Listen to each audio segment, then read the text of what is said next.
Hello, Professor. Today I want to introduce the Lecture 9 summary and today's presenter Jiajun Jiang.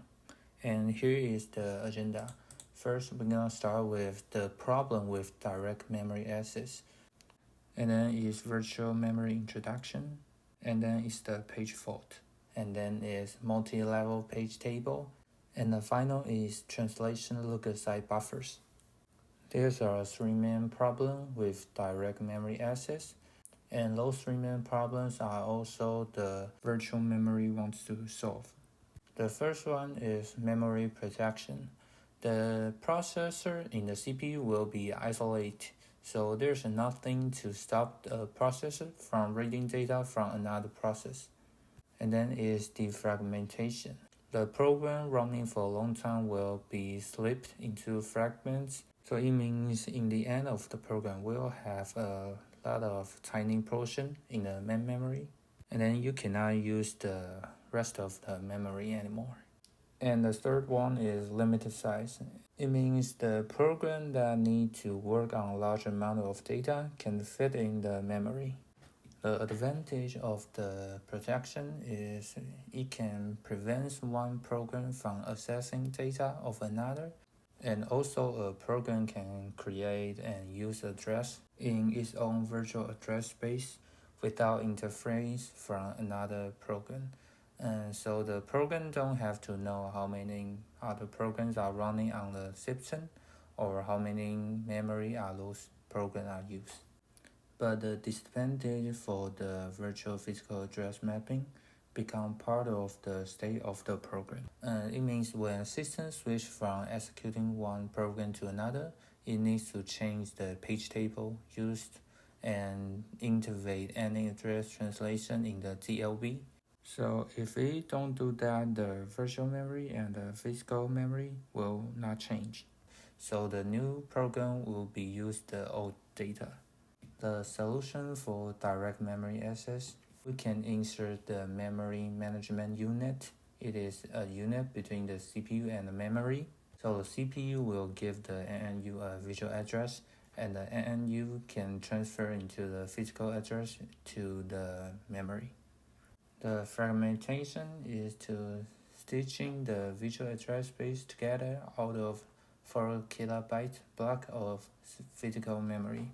And the last thing is the limited size, and this is the main goal for the virtual memory. We can see the picture, the visual memory is very large. In theory, it can be as large as the disk. And the physical memory is much smaller than the secondary memory. And the virtual memory can be mapped to the physical memory. So the method is we can map the physical memory to the disk. So we can move the forward and backward to the physical memory and the disk. And there are two main reasons for design the visual memory. The first one is allow multiple programs to share memory efficiently and safely.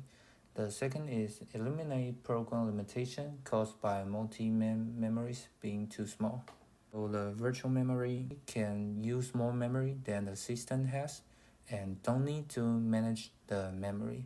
It means we don't have to manage the address space usage across the different programs.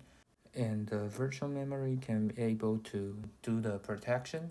Just like we say, the memory has the private visual address space and also can provide the better performance because we don't have to load all the data into memory. We only load the data we want into a memory, so it can save a lot of time on moving data. And there's two ways to implement the virtual memory. The one way is called segmentation, and it can have a better utility of memory resource because the segmentation can be vary in size, be 1 byte to few megabytes. So the size range is pretty big. But the disadvantage for the segmentation is the memory will become fragmented into small sections of varied size. And the paging is the whole different way. The paging is simpler because the file are multiple of 4K bytes. It means the size is already fixed. But just like the segmentation, due to the paging cannot be adjust the size, so sometimes it will waste some memory when the file is not multiple of the 4 kilobyte. And how the virtual address transfers to the physical address. We can see the picture. The virtual address is on the top and it is separated into two different parts. The first one part is virtual page number and then is the offset. The offset won't change all the time, so when the virtual page number, we can go into see the page table, and when we find the page table, we can get the physical page number, and then we add the physical page number and the offset, so we can get the physical address. And this is the algorithm for the memory process. First, we look at the virtual address in the page table. If we can find the address, just like the last slide, we can get the physical address and the offset, so we can get the physical address. But what if we don't find the physical address in the page table? It will cause a page fault.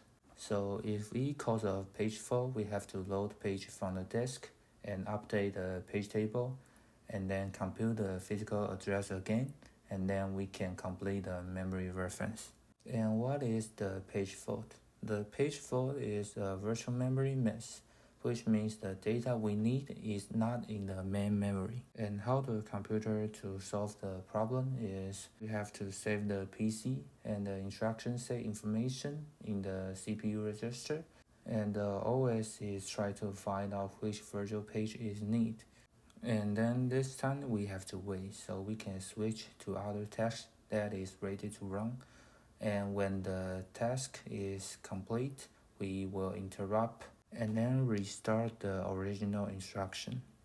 And then is the demand paging and the swapping. The demand paging is the most commonly used on virtual memory type, and it is very widely used on the memory because we only load the data it needs into the memory, but the problem is we will always have a page fault. And then is the swapping. The swapping will load all the data into memory until the memory is full. The main point to the swapping is to minimize the page fault. So that is why the swapping wants to move all the data into the memory, but because it wants to minimize the page fault, moving all the data into memory is very time consuming. And then is the multi-level page table. The multi-level page table is to reduce the page table's memory. The address will be split into many parts.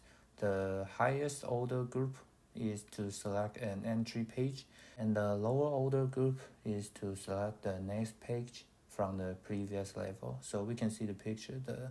The first part of the address is select the entry 2, and then the second group is to select the entry 5. So we will enter the entry 2 and then select the entry 5 in the entry 2, and so on. So till the lowest group, we can find the physical page number. And then is invert page table. The invert page table is just like the multi-level page table. The technique for those two is to reduce the storage for the page table. The hash function can be any function that can be used for the map data. The picture shows the example is the key is James, Alan, Bill, Susan, and when we go to a function, we can be any function, and James can be goes to like the 01, and the Bill will go to the 03. So it just show a flexible way to do the page table thing. And then is translation look at site buffers. The main memory read or write needs at least 2 access time. The first one is to get the physical address, and the second access time is acquire the data. So to reduce the access time, we can add a unit. It's called TLB. The TLB is a cache, and it is on-chip memory, and it can be split into different parts. The first part is the virtual page number. The PPN is physical page number, and then it's a third bit and a valid bit. And how the TLB works, we can see the picture.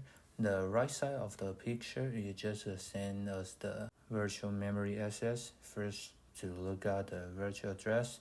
If it not is a page file, it is in the page table, we can just continue to find the physical address.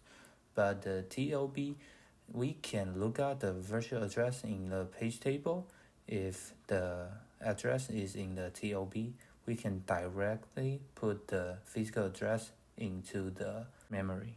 Because for the first part, for the TLB is the virtual page number, and the second part is the physical page number. So if the virtual page number is the same, we can directly send the physical page number into the memory. So we don't have to go through the address translation from the virtual address to the physical address. So in a system with the TLB, there's 3 possible results for handling memory reference. The first one is we hit in the TLB. So we can translation for the virtual address to the physical address directly. But the second result is the TLB miss, but the page is mapped. So the system will access the page table to find the translation for the virtual address, then copy the translation into TLB, and the memory reference is proceed. And the last possible result is the TLB miss and the page is not mapped. So the system will access the page table and determine the address is not mapped, so it is a page fault. So the page fault occurred, the OS will lose the page data from disk in the same manner as virtual memory system without the TLB. And this is all I have for today. Thank you, Professor.